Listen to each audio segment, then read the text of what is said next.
Yeah, Market Mondays with the Forward Thinkers. My name is Michael EJ. I also have Jay Bolton here, and we're just going to continue a little bit off of what we were working off last week. So last week, we started off this series discussing, what gets the market turning, how the stock market works and why you should be getting involved and why it's a good long-term investment.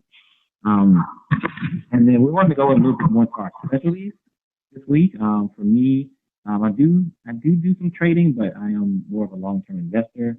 It was good to maybe take a step back and think about why a company goes public in the first place and why that's important.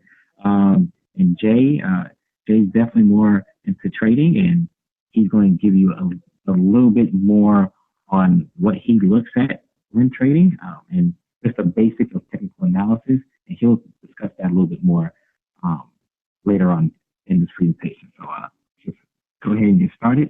Next slide.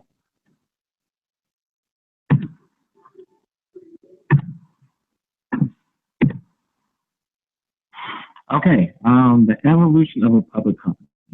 And a lot of this is just thinking about things in terms of just a company in general before they go public, right? Before they become a public company, how does a company actually get started? It's similar to any entrepreneurial process. Next slide. So this is very similar to how just any company gets started, right? There's an idea that's generated, and you might start getting some money behind it.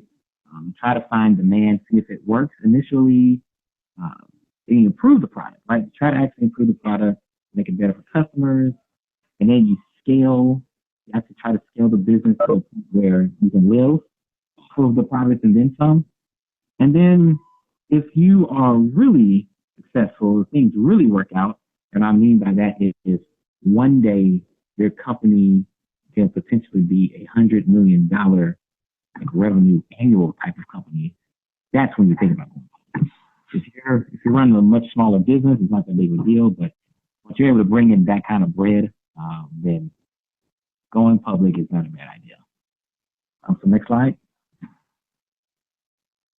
So why does a company go public in the first place, right? There's a lot of regulation, there's a lot of extra headaches, annoyances. If you're bringing in that much revenue and you're profitable, why even bother going public? Next slide.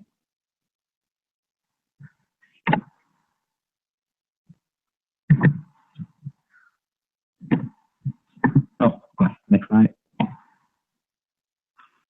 So there are a number of reasons why a company goes public, and it's all going to make sense later on. But some of the key reasons are a company needs extra capital, right? They need. I heard a noise in the background. Okay, yeah, they need extra capital. In terms of reinvesting in the business, that happens a lot with biotech companies, for example. There's a company right now named Moderna that's actually working on the coronavirus treatment right now, right? They're in more of the biotech space. There's a lot of companies similar to them where they don't have any revenues, right? They have no revenues. All they do is spend money on R&D, trying to find the next big thing. They can do this for 5, 10, 15 years. But once they do find something, yeah, the market potential for that can be in the billions, right? So but they need to go somewhere and continuously find money to help invest in their business, invest in their research. It's hard to do that when you're not bringing in revenue, you're not profitable. Other things is for the startup world, if you're trying to find a way for your early employees or investors to exit, the public market is a great way to do it. It's easier to buy and merge companies. So, for example, industries that are in consolidation, industries that are shrinking, for example, local banks. You don't see as many local and community banks like it used to be in the past. And that's mainly because a lot of them are merging, right? A lot of them are one's buying the other, and they just go on a buying spree. And lastly, it's the market themselves. There's a lot of, especially in the consumer space, there's a lot of companies that is trying to get the word out that they exist, maybe not only to investors, but to potential buyers as well. And going public is kind of a big deal, right? So definitely opens up the door for that. Next slide. Yeah, so why is all this important? See, I kind of gave a breakdown to why it's important for companies, like the process, understand that process for why companies. And the biggest reason is it allows you to participate in the business ownership process, right? Which is the biggest key to building wealth. The biggest key, hands down, to building wealth is to own as many assets as possible. Just own them and own them for the long term. So whether that's businesses, real estate, cryptocurrency, maybe, that's debatable. But, that could be one. Art, collective items, all these different things, right? And hands down, particularly in today's world, the easiest way to get into asset ownership is through stocks. We discussed last week that you can get started on buying stock as little as $5, like right, $5, $10, and just continuously buy at that level and continue to build up a nest egg. And so buy and own as many stocks as possible. And that is how you're going to build up wealth over the long term. But to do that, these companies, and some of them are really great companies, your Amazons and Facebooks and Apples of the world, great companies to own. You can own them and just ride the wave. I mean, you already use their products, right? So you might as well own them too. Okay, next slide.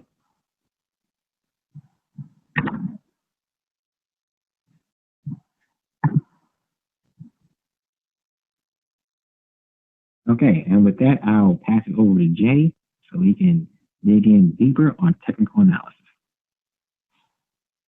Thank you, EJ. Before I get to technical analysis, just to touch up on, just to kind of summarize from my perspective on what you said, I view IPO, initial public offering, is just a way for a company to use other people's money. So they don't have to get traditional financing from a bank. They can issue and divvy up a part of their business out. That's what the shares are, a piece of their business. And then they're growing their brand, and you're participating with them in the growth. So you form a partnership as an equity partner. That's what's happening when you invest in that company and they give out the shares. And sometimes even companies that are already public need additional funding. So what they do is they offer more of their shares. So the company that EJ was mentioned earlier today, Moderna, they're working on the coronavirus vaccine. They're like one of the biggest players. They actually just did another secondary offering.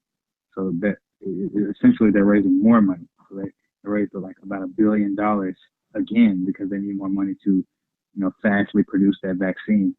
So your money they're kind of burning through cash to be the first to develop the coronavirus vaccine and make sure it works properly and everything. So they need a lot of money. So they offered more shares to investors, and those investors will reap the benefits if they are successful in their vaccine attempts.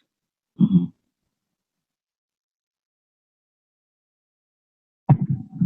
That's definitely right. That's definitely a perspective I forgot to touch on. But yeah, no, that's a great point. That's the whole point of it, right? They're offering ownership through their shares in their company because they need the cash. The trade-off that benefits you. Okay, so what is technical analysis?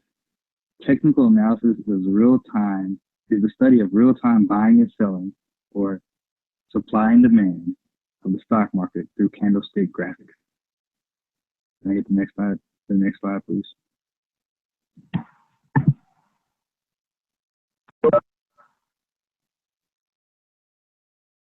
So why use technicals?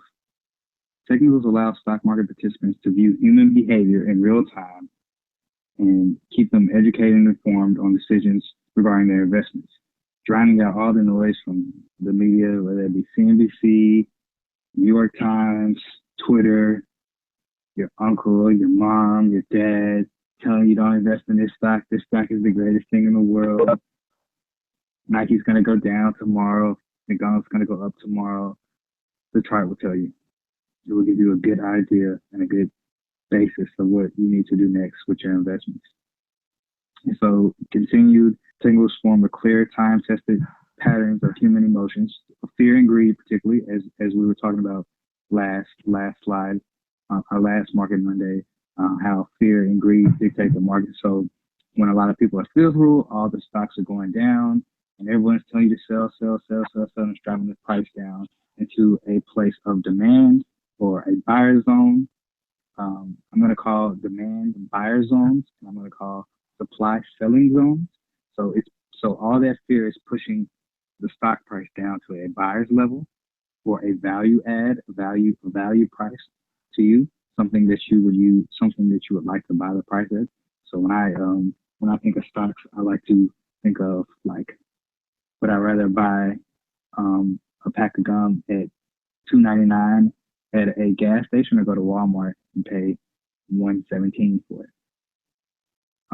Just because something's something has value and worth doesn't mean that you're getting value from the price that you paid for it. So if you pay for Amazon at $2,500 right at its all-time high, even though Amazon's a very valuable company, you might not make money. Versus me, if I wait and I'm patient, and I get Amazon at $2,000 a share, um, I just gained $500 instantly because I bought it at the right price. It's about buying things at the right price. You wouldn't buy shoes. You wouldn't buy Yeezys or Jordans at a certain price. You would wait for them to come to your level. You don't buy things. I'm not buying milk for $5. I'm not buying $5 gas. I'm not buying gas downtown in Houston when it's like 3.85. I'll wait and find it for 1.50. And when you get something of value like at that price, that's how you really change your investment philosophy and lock in those gains. And so, continue with the technicals. They afford investors the ability to gain an entry or optimal level, like I was saying, for maximum profit and a prevention of downside risk.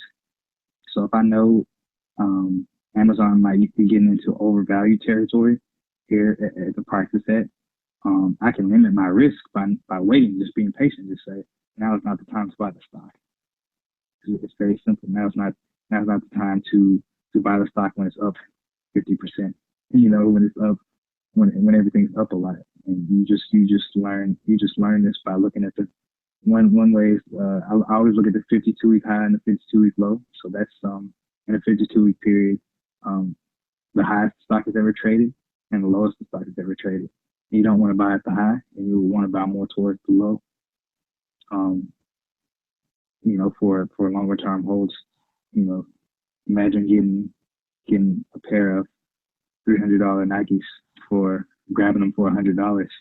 It's just a value proposition. You don't want to overpay for something, or know you can get it at a certain price, but you rushing. You know something's gonna go on sale eventually, but you had to have it now. iPhones go on sale a little bit after they release. iPads go on sale a little bit after release. Black Friday, everything goes on sale. And if you're savvy enough to wait and you have time, you can just buy everything on Black Friday or Cyber Monday instead of paying full price for things. Because when there's a sale, you see the value in it. So when there's a sale in the market and you identify a value price, you really can get ridiculous with your investment gains. This is really just about patience. The next slide, please.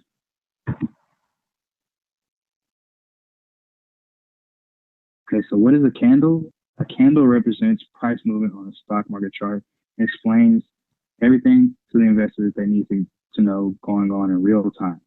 So it's showing real time price fluctuations. Every dollar Apple moves, every cent Apple moves, is going to be shown on a candlestick chart. Every single stock, even Bitcoin, even anything related to the stock market, the candlestick is showing how much the stock is moving or how much it's going down, and you can look at certain time frames. So I can look at a candle on a 15-minute time frame. So each candle is representing 15 minutes worth of data. Or I can look on a daily chart where each candle is representing a day's worth of data. Or I can look on an hourly chart or even a 1 week or 1 month chart. Next slide, please. Okay, so this is a graphic of the parts of a candle. As you can see, there is a white graphic and a black graphic. So the white in this instance represents up, and the black represents down.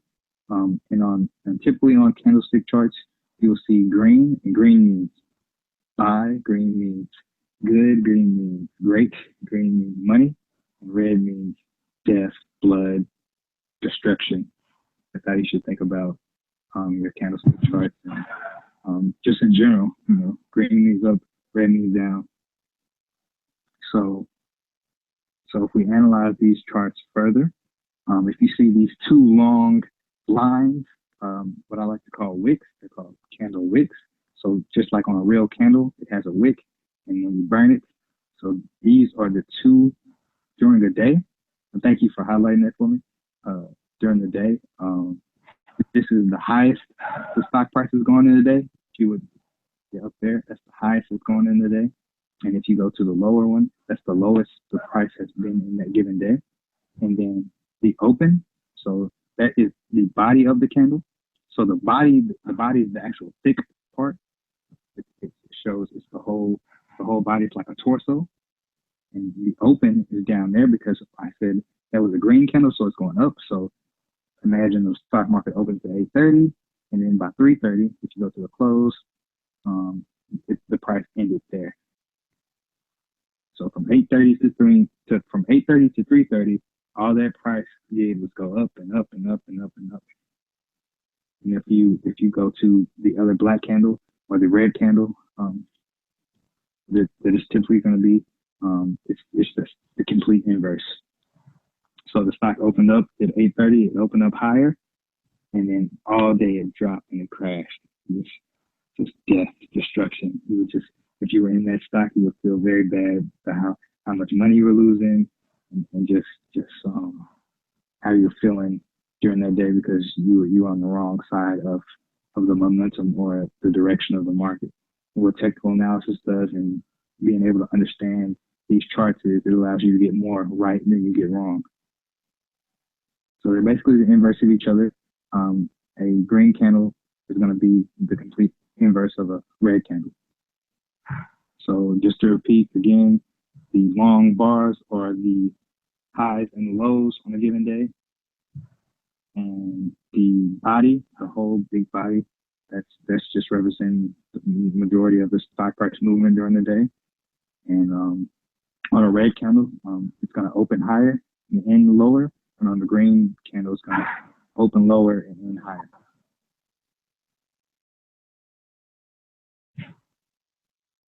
Do you guys have it? Does anyone have any questions before I move on to a real-time example?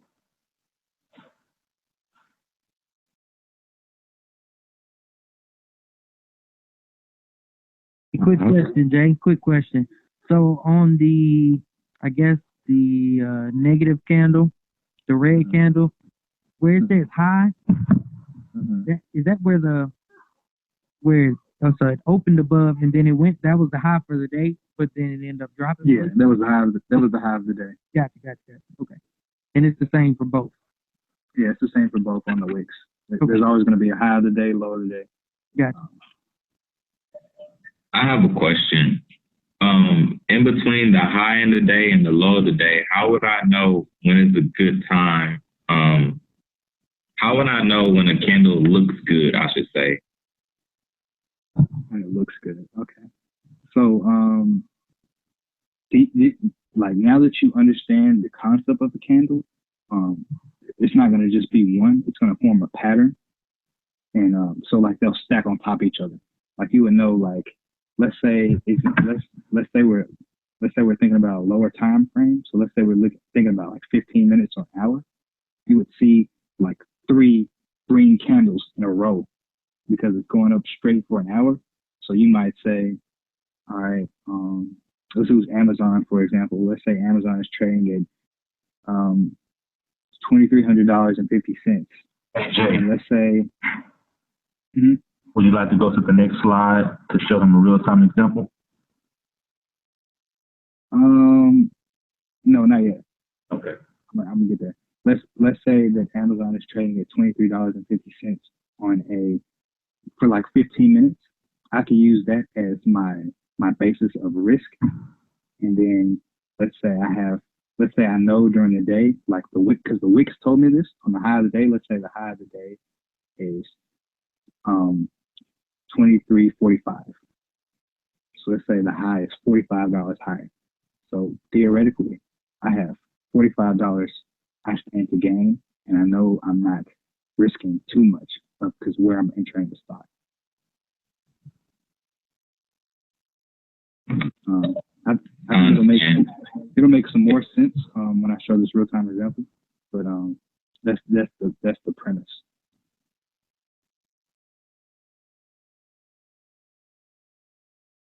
Next slide, please.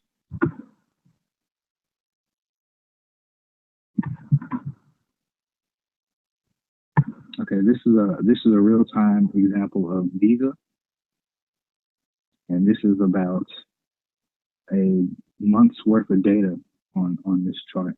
So if you see the bottom of the screen, you can see the 24th of April, well, the end of March into April, and then you can see May and then June. So it's not June yet, but it's just cut off there. But each candle, as you guys see, is worth 1 day's worth of data. So if you count if you like 1, 2, 3, 4, 5, 6, each of those candles represents 1 day. And the bigger the candle is, the more people were buying or selling in that moment. So in the next Market Monday, we're going to talk about volume with the candles and how to find. Trevor, you were asking about like how you know you're getting a good price. I'm not going to get into too deep into it this week, but your risk to reward ratio. So if I'm getting in at a certain point, what's my target and what's my downside risk? What's my stop? What am I risking and what do I stand to gain? And then I can create a ratio to say, is this a good value add for this trade if I'm taking a trade? So I like to make my trades at least a 3-to-1 risk to reward ratio.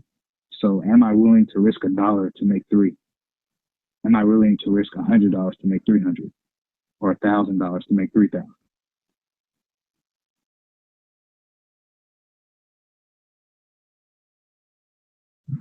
So if you guys understand the basic premise of candlestick charts now, just what they are. So I'm not going to get too deep into this because we'll get into it in our next Market Monday. But just to show you an example, if you see the 2 red lines, you kind of see a pattern. You kind of see a downward facing U. It's kind of like an algebra, a parabola. If it kind of opens up and then it starts driving down. If you could, if you see that top line, could you point the pointer for me to the top of the red line on the chart? It's kind of right in the center on that. It says 182.22 next to it. Could you just go to the middle of that chart for me? Yeah, right there. A little bit to the left. If you see that big green candle right in the middle, a little bit to the left, a little bit to the left, a little bit more, a little bit more, the other way. Yep, there you go. Keep going, keep going, keep going, keep going, keep going, a little bit more. There we go. Okay, so you see this big green candle. I said green means buy, green means great, green means you're making a lot of money. And then you see out of nowhere, this red candle comes out of nowhere and just kind of overpowers this green candle. It's like it's killing it. It's like it's stabbing it. And just out of nowhere, you see it, the stock price is going up. Like you see all these candles in a row, 1, 2, 3, 4, 5, 6 candles. And then out of nowhere, it just starts going down. This is showing that zone. It's showing that supply is overwhelming demand.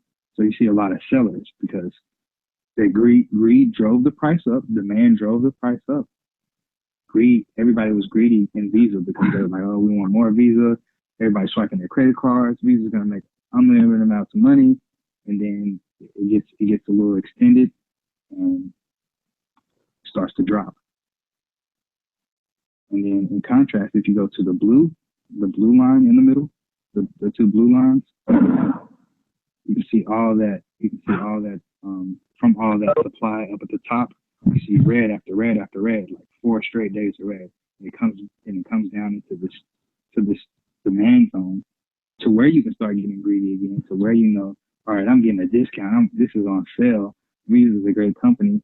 They rule the world. They rule credit cards. They're on every single card. They rule e-commerce spending. And if you see, it looks almost like a V. It is the exact V from that candle. From those two lines, you look at the pattern, it's a V-shaped. So when you hear people in the economy talk about a V-shaped recovery, this is what they're talking about. They get that from candlestick charts. So you hear the president talk about the economy is going to V, or they're on CNBC, the economy is going to V. Well, we have a V-shaped recovery. That's what they mean. They get that from the technical analysis. So even on the news, they're talking about technicals whether they know it or not. You see that V, that's price just snapping back up. Then we have a question. Yeah, go ahead with your question. Where would I buy on this chart or sell on this chart? Oh, yes. Okay. So the red lines, I know we talked about supply and demand, or buyers and sellers.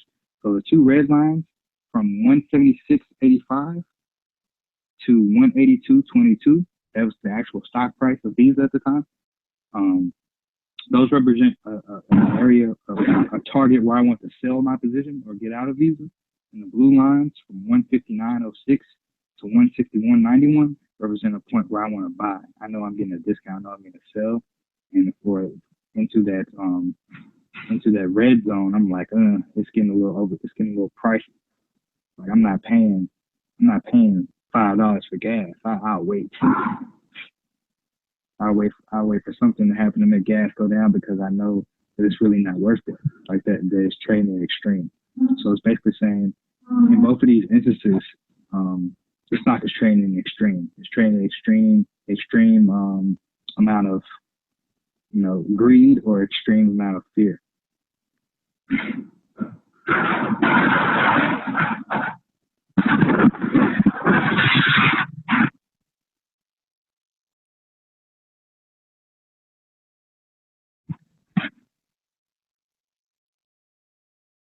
What other questions do you guys have? Okay, what you like so far? Okay, so from that 159.06 area, you said that's where you're looking to buy, and then at the 176.85, that's where you're looking just to sell it to get rid of it. Mm-hmm. So let's say I got in the stock price. Let's say I got in the stock. Let's say I bought the stock. Let's use the top of the zone. So let's say I got the stock at 161.91. That's my purchase price for one share. And let's say I hold that for a week, 2 weeks, and the stock price shot up. So that's about $15 worth of gain, $13 worth of gain in a week. And percentage wise, that might be 7%, 10%. So I might want to lighten up my position. I might want to say, all right, I made my money. It's time to get out. Well, let's say, I know we talked about buying like small portions of shares and starting small with $5 and everything. Even if you start with $5, that's still a great entry. But when you're a trader, let's say I bought 100 shares of Visa. Let's say I bought 10 shares of Visa at 161. I make a $15 profit on that. You multiply 10 times 15. That's your profit. You multiply 100 times 15. That's your 1,000 times 15. You start to get really silly, with the game. Okay.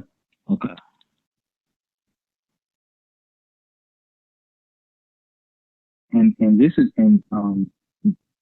also another big point is these candles are telling you where the big banks, the hedge funds, Warren Buffett, Jeff Bezos, Bill Gates, the most powerful people in the world are buying the stocks.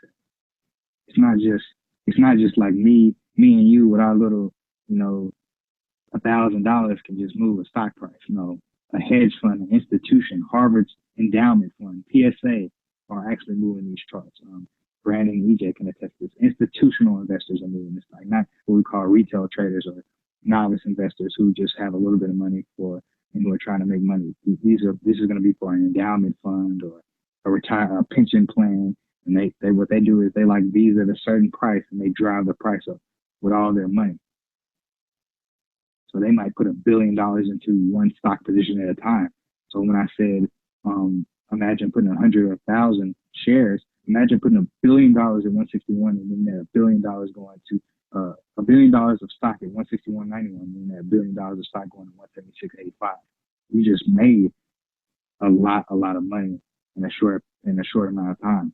And their job as institutional investors or looking over their pension plan is to provide value and to make sure that everyone in their pension plan is taken care of. So they take their profit. And when they take their profit, they sell their position, stock crashes back down, back towards that buyer zone. And when they're buying it, it's going up towards their seller zone. So this chart is not, I know it's just a picture, but it's really describing real-time buying and selling by big banks, institutions, hedge funds, money managers, people with a lot of money.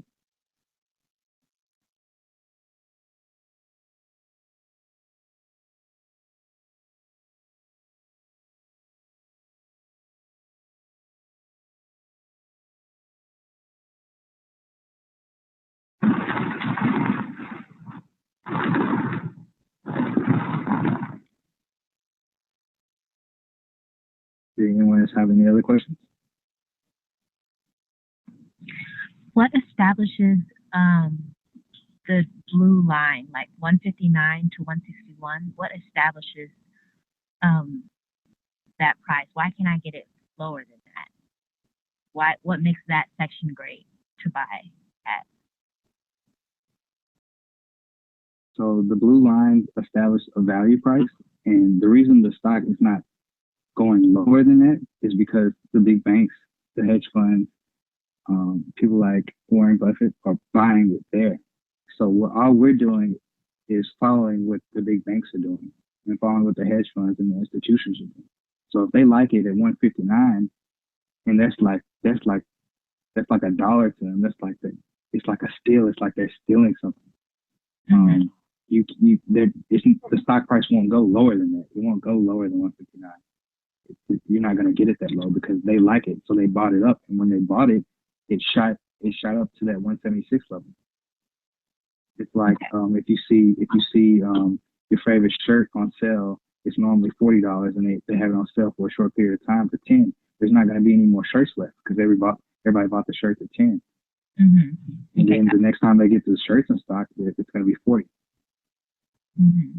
The sale's gone. So it's because institutional investors recognize the value in the stock at that price. Mm-hmm. So it won't go lower unless some terrible news comes out, like Visa CEO dies or the president got shot dead. That's the only way that can make that stock go lower than that. They're given time period. Mm-hmm. Thank you.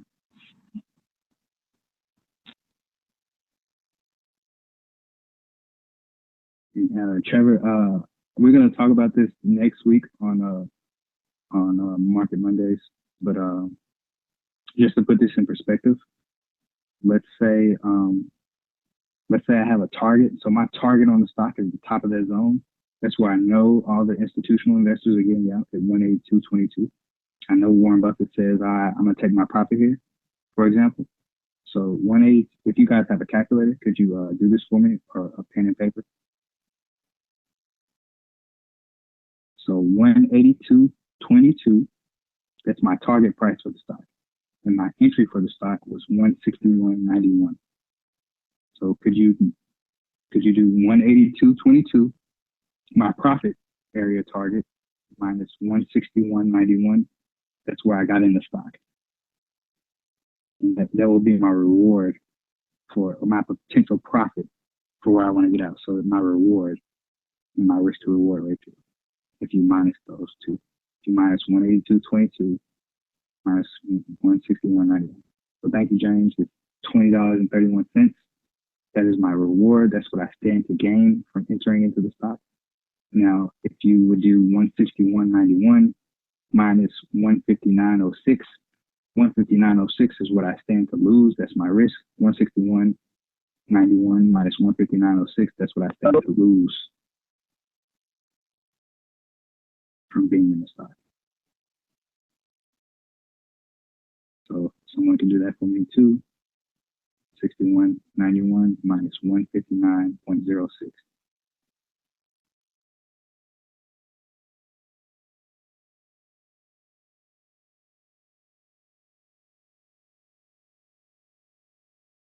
So 285.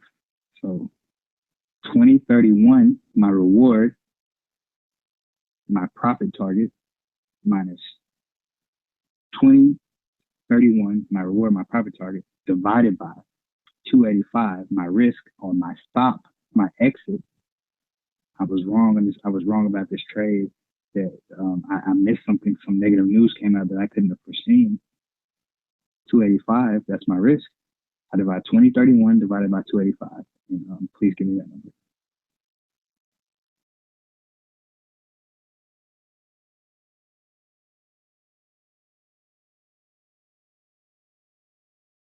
So my reward to risk is $7 to $1 risk. So my reward is 7.13. My risk is $1. So am I willing to risk $1 to make 7? That's what I'm asking myself when I enter this trade. Am I willing to? Could you explain why you add the top red numbers together to get the two? What was that number?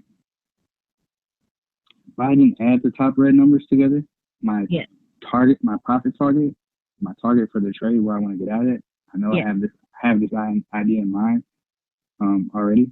Because once I got in at 161, I already had that seller zone charted out. So the 182, that was my profit target, and then the 161.91, that was my entry. Mm-hmm. So from where I want to sell to where I got in, that's going to be my reward for the trade. Mm-hmm.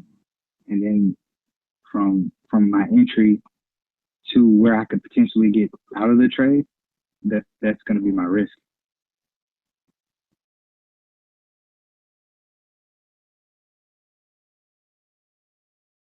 Where you could potentially get out of the trade. Okay. Where I could potentially get out of the trade because I'm wrong. I missed something due to market fluctuations. Negative news came out. Trump said he was going to kill Kim Jong-un. Anything can happen. Okay. Coronavirus comes and messes up all my projections because no one could have saw that, and then everyone's getting out of every single stock at once. That limits my downside risk.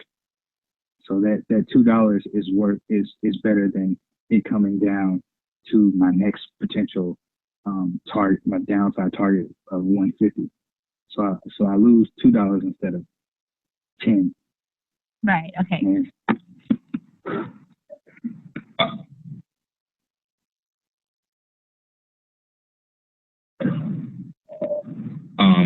when I use that method that Jay's talking about, I refer to it as a stop loss. It keeps me from basically saying keeps me to lose $2 instead of $10, but I call it a stop loss. Yeah, that's what I call it as well. So Okay. yeah, that would be your stop. Right under 159.06. That would be your stop order, and your trading software would do this. It would get you out of the trade or limit your downside risk. We're gonna go over this in more detail with a lot more examples next week. But that's definitely right. That's what it's generally called, or the general trader jargon is a stop loss.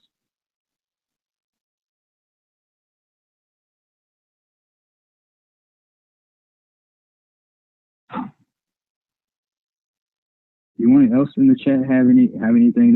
Don't be afraid to speak if I'm not making sense.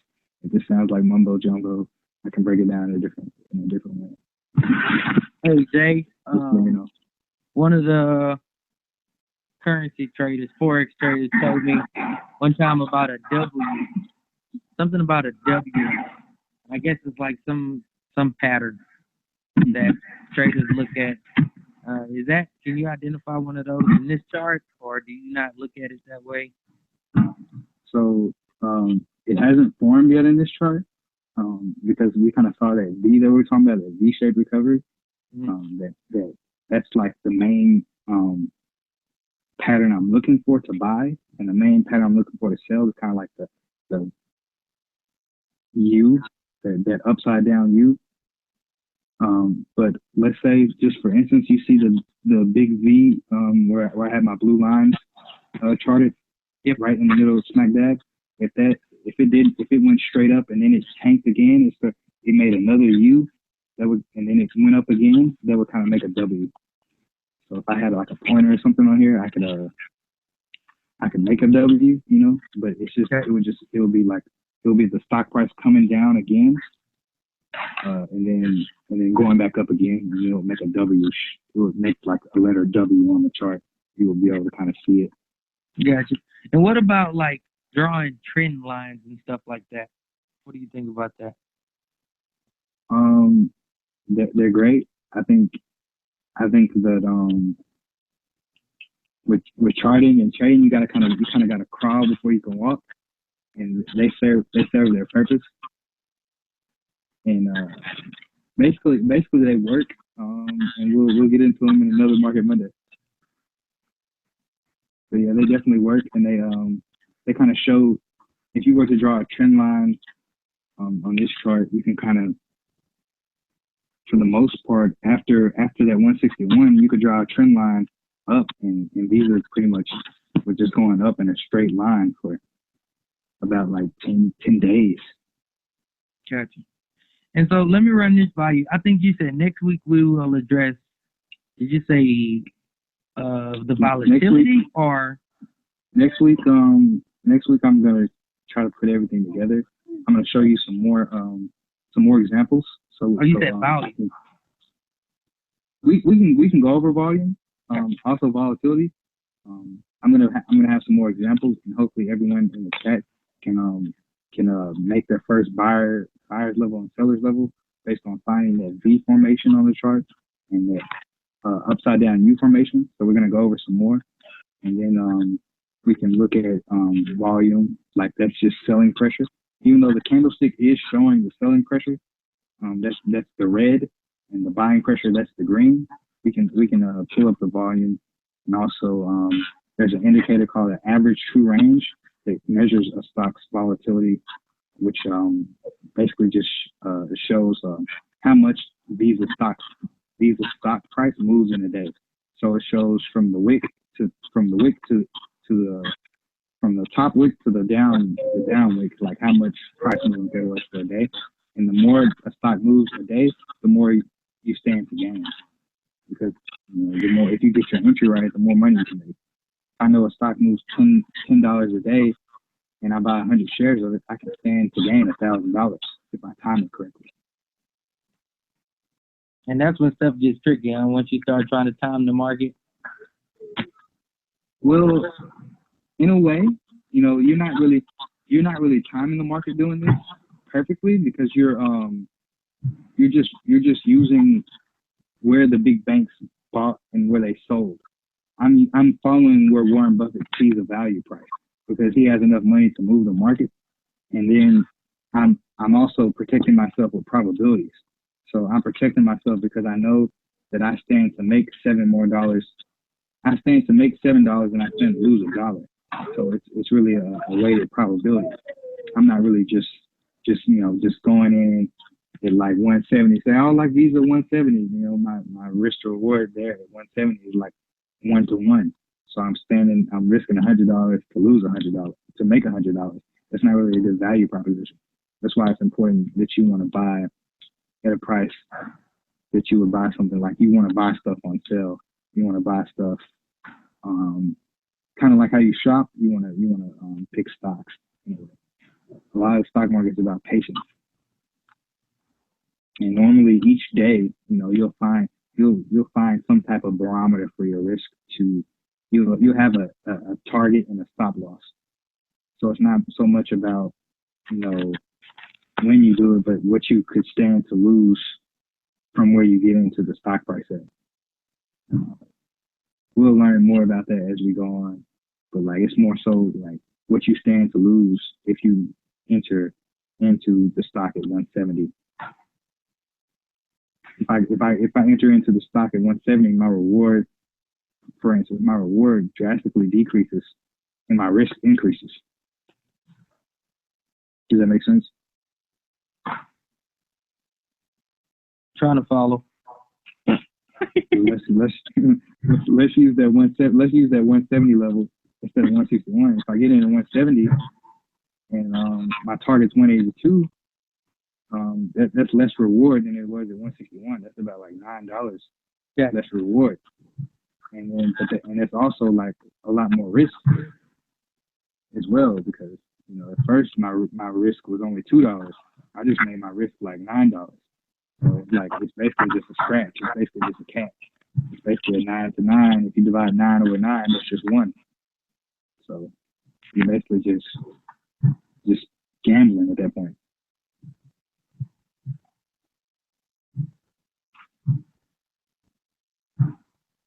So it's really not about gambling in the market. It's about making educated guesses and weighing probabilities. It's like if you had 15 jelly beans in a jar and 11 of them were green and 4 of them are red, and if you drew a green one, you would be a millionaire. Or if you drew a red one, you would lose $100. Everyone would take that wager.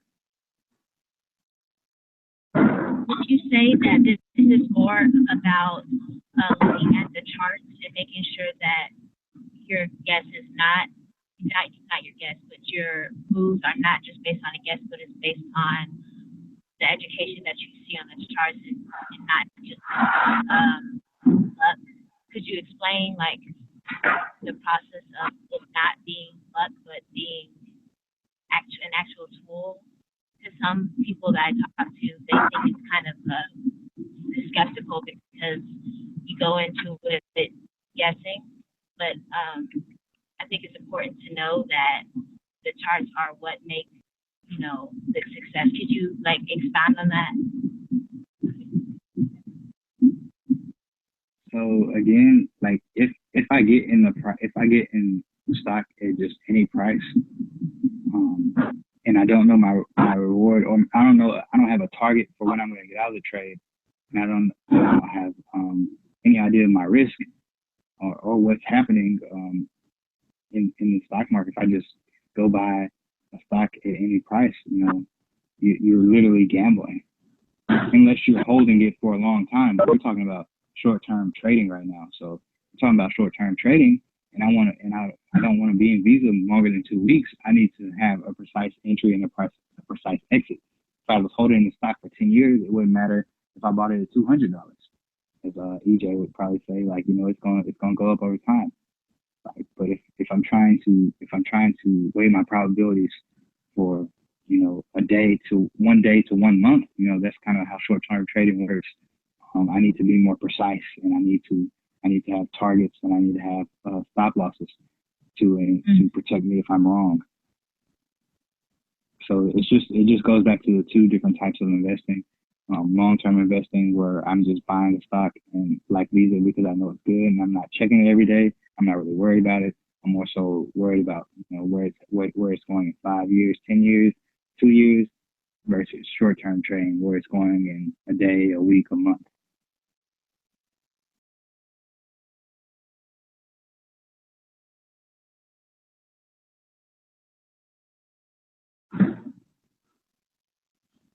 Do you have any like book recommendations on just how to view the charts, or just to get a more basic understanding before going into the week?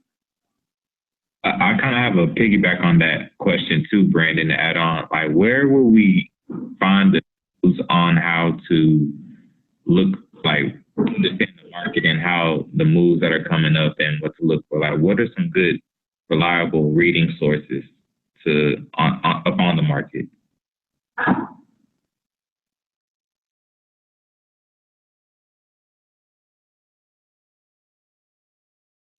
Great questions. Me personally, I read books, but I read books and I like watch YouTube videos and courses.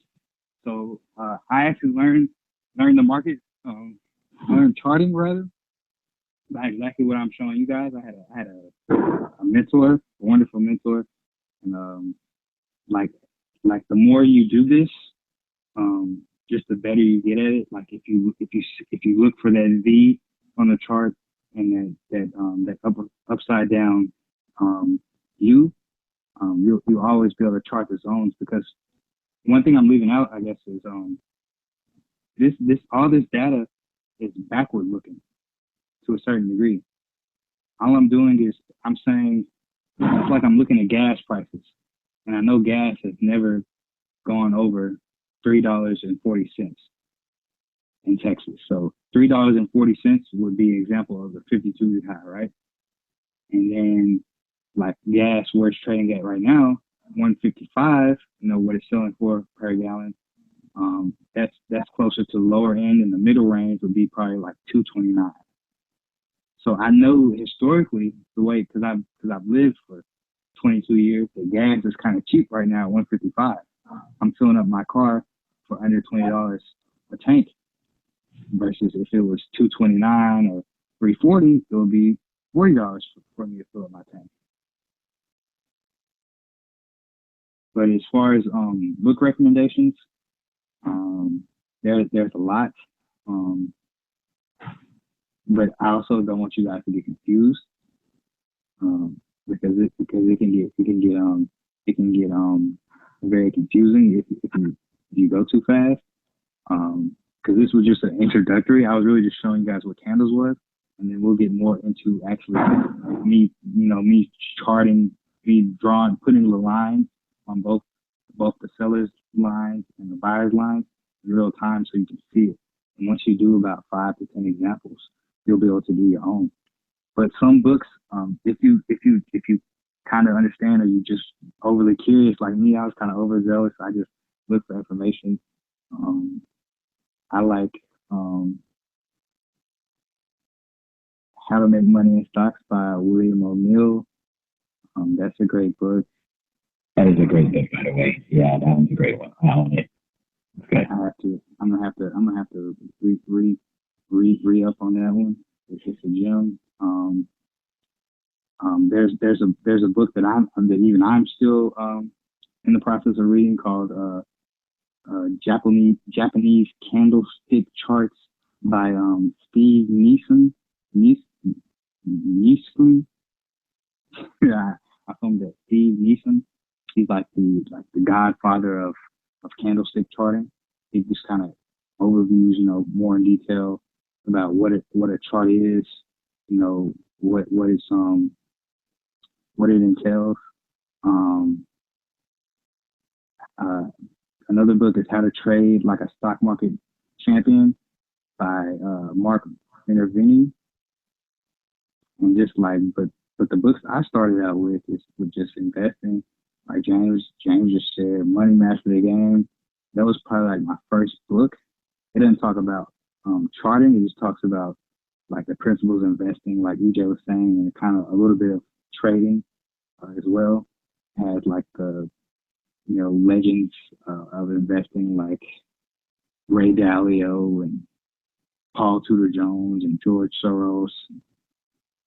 But those are three I would look at for now. Jay, I have another question, 2 questions. So, looking at the chart, you said that you look at it at every 15-minute chart. What's the best? This is a daily time frame. That's my bread and butter. Yeah. So it's showing each candle represents one day, and I'm really not predicting what's going to happen next. I'm looking to see what's happened in the past, and then the prices are going to revisit that. Does that make sense? Because it's like I know where the sell is. It's like knowing when. It's like knowing when Nike's going to have a 40% off sale before they have it, and just waiting. Like I know the date. but I know that value price. I'm just waiting for it to come down there. And I know when Nike's on their BS and they selling sneakers for way too much. So I'm just not gonna buy it during that time. You know, during Christmas time they get a little crazy because they know people are out. I buy in the spring when ain't nobody thinking about shoes. That's kind of how that's what you're doing with the chart. Well, like moving averages, I know they have like different days for moving averages. What do you think I about use those? I use moving averages as well. I use the 8-day exponential moving average and the 21-day moving average, the 50-day moving average, and the 200-day moving average. So what a moving average is, not to jam-pack this information too much. I don't want you guys to be overwhelmed. We are going to go over everything in more detail and in specifics and parts, but a moving average just calculates so like let's say the 200-day moving average, it just adds up the last 200-day closing prices and averages that out over those 200 days, and it kind of creates like a trend line that shows like how the market was doing for the last 200 days, like an average of how it was doing. And that can give me a gauge on kind of where to buy too. It can give me, I could say, I want to only buy Visa when it's above its 200-day moving average and sell it when it's below, because it shows it's a gauge of its overall strength and the overall what like big buyers are doing at a time, at a certain given time.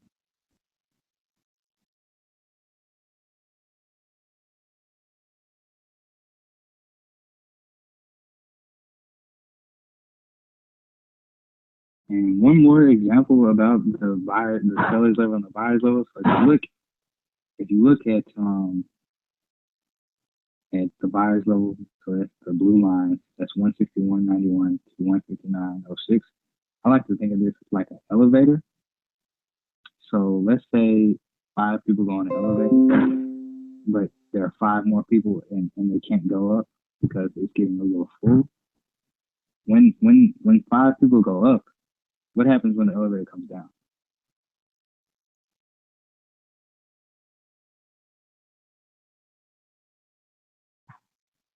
So 5 people go up. Down fast. Oh, You said what?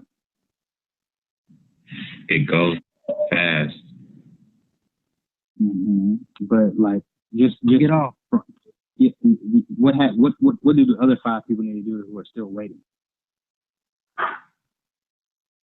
when it comes back down? What do they have to do?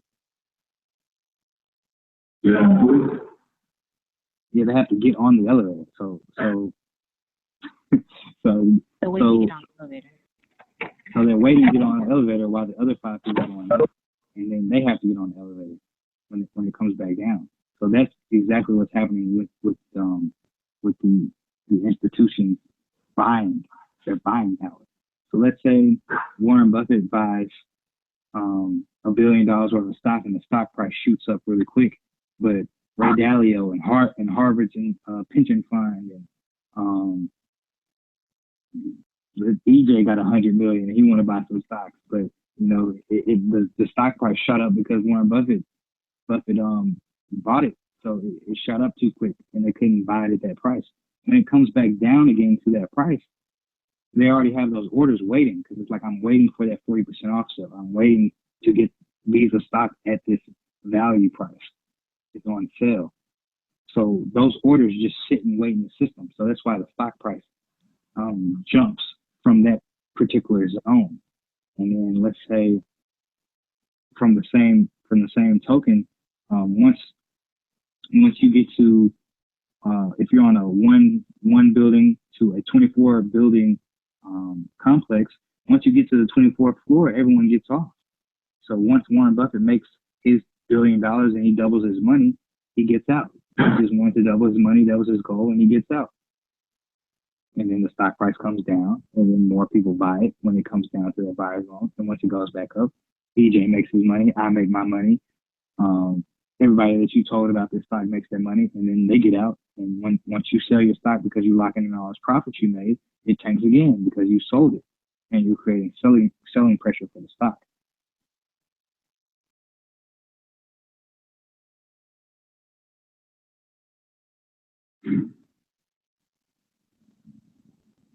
Good explanation.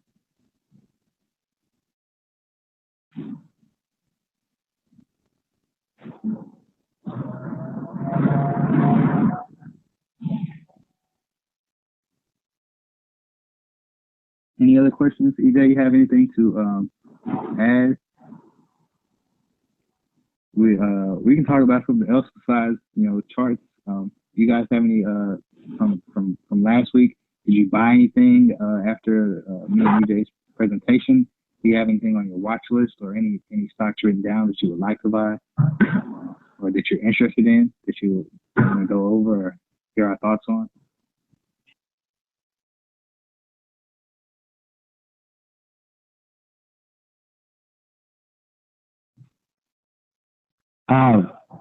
Just want to add right quick. So two things.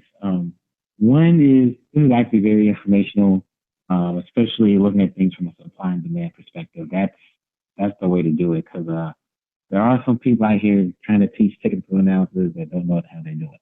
So yeah, no, Jay's definitely teaching it the right way. Just want to add that. Also want to touch on books. Surprisingly, from what I've seen thus far, a good place to start are a lot of the For Dummies books, right?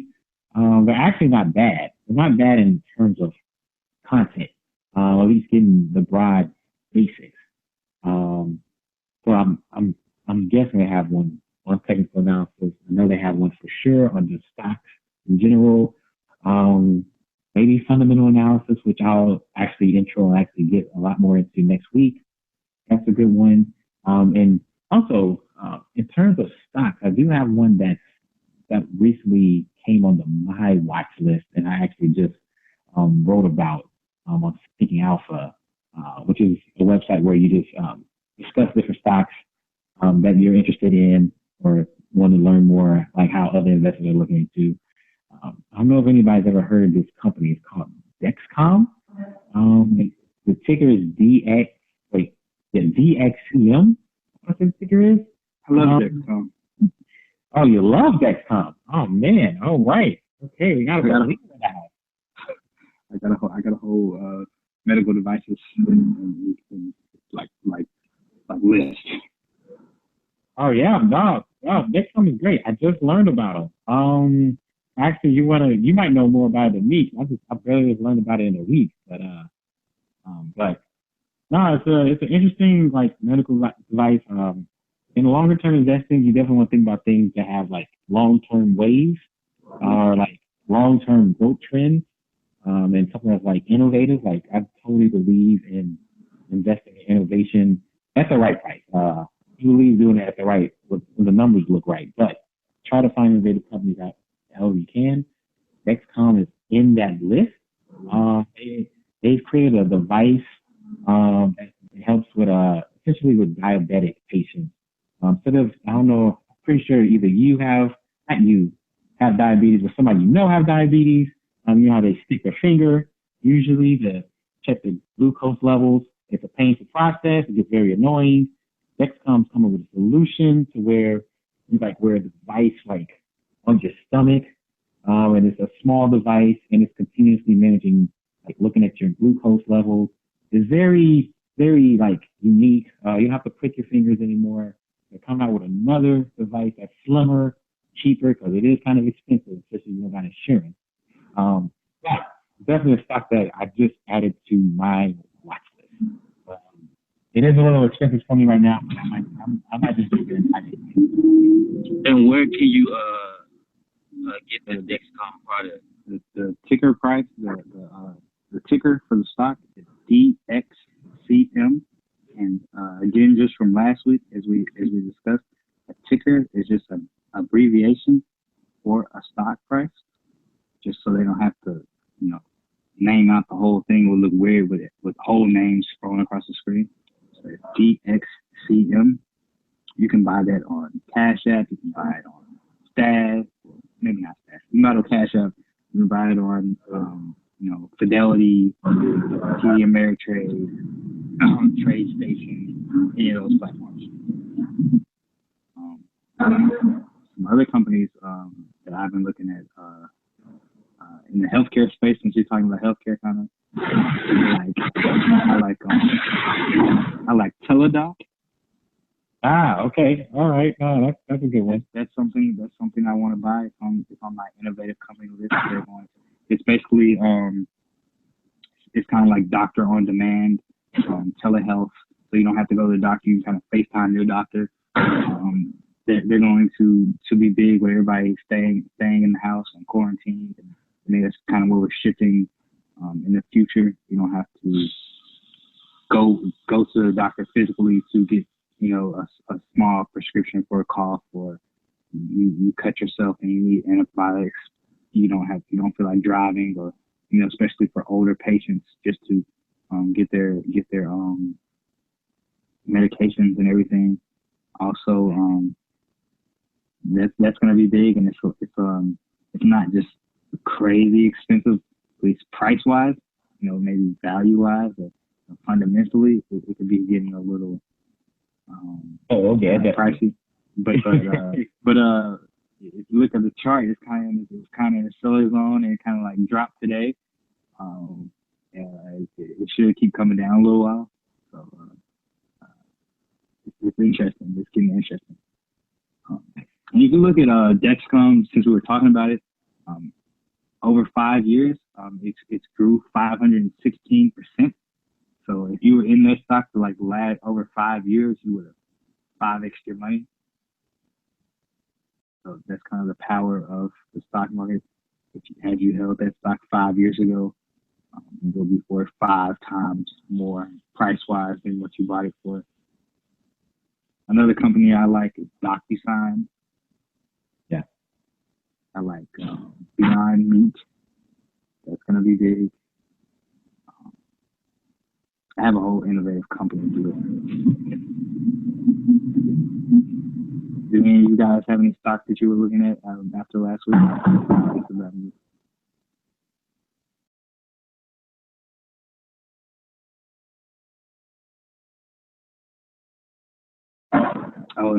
Like my favorite right now is DraftKings.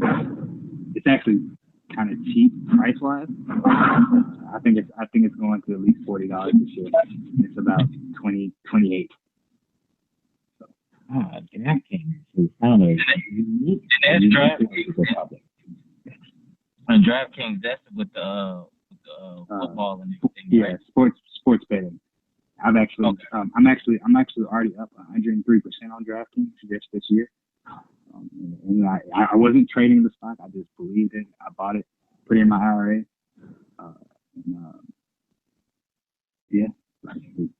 That's the power of buying holds when you find good companies as well. So it's not all about trading.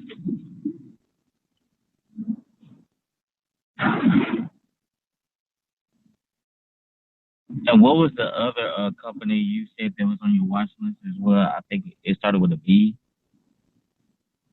Beyond Meat. Yeah.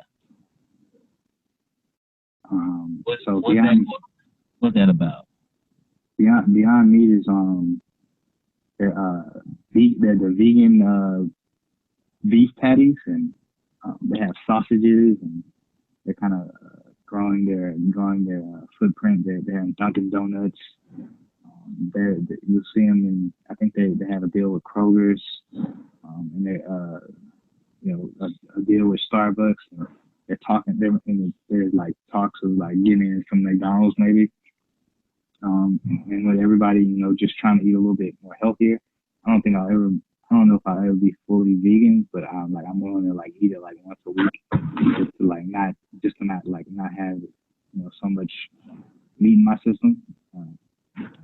I think that more people are only going to go vegan over time. So I think like 6%, the statistics say like 6% of people are vegan, and by like 2050 it's going to be like 30%. So if they maintain their market share, they're going to be a big beneficiary from that. so the stock price should, go up in time. And the thing about, companies that people say are kind of overvalued or they're expensive, they have a tendency to get more expensive. Amazon was expensive at 1,000, now it's 2,400. Shopify was expensive at 300, now it's 700. Chipotle was expensive at 400, now it's 1,000. Yeah, and on that, when they say expensive, they kind of looking at things from like a traditional old school type of way, how to like come up with the price of a company. So, like what the value of a stock, what value should you pay? And I'm pretty sure I'll touch on that later on, but with more innovative companies, when you do things from a traditional like base, they're gonna look bad. They're gonna look terrible. But you have to really look forward. You have to look very forward. I learned that with Tesla, right? That was one I definitely learned that with. When I first learned about Tesla in like 2017, 2018, I looked at them from like a very traditional sense, right? Like how Warren Buffett would look at a company, right? Not knowing that. So go ahead. Tesla since around $260-ish. It was like 8 something? Like 800. Yeah, it's like 8 something. So yeah, it's on my innovative company list. Let's next week, because we don't want to take away the people's time too much.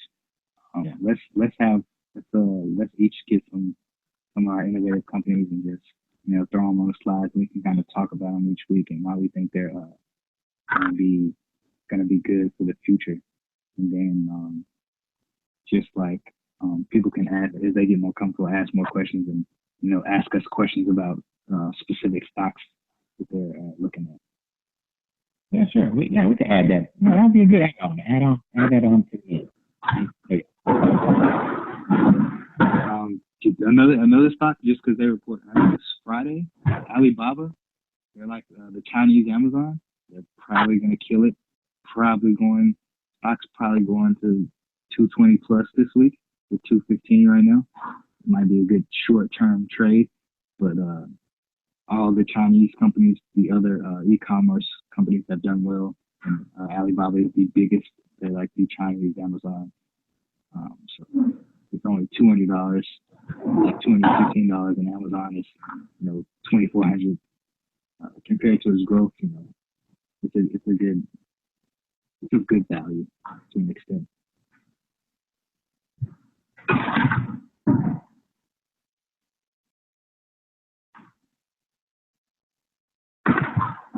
It was Alibaba, Trevor. Ticker is BABA. But I think if no one else has anything, EJ, I'm done. I gave my show. We'll have more in the future. I'm gonna wrap it up for me. Yeah. I put these slides together not knowing we'll talk about next week, but now we know. You'll have me kind of doing more of an intro into fundamental analysis. You have Jay going deeper and showing real examples of technical analysis. And it looks like me and him are going to talk through one or two stocks that we're interested in that are innovative that we really believe in.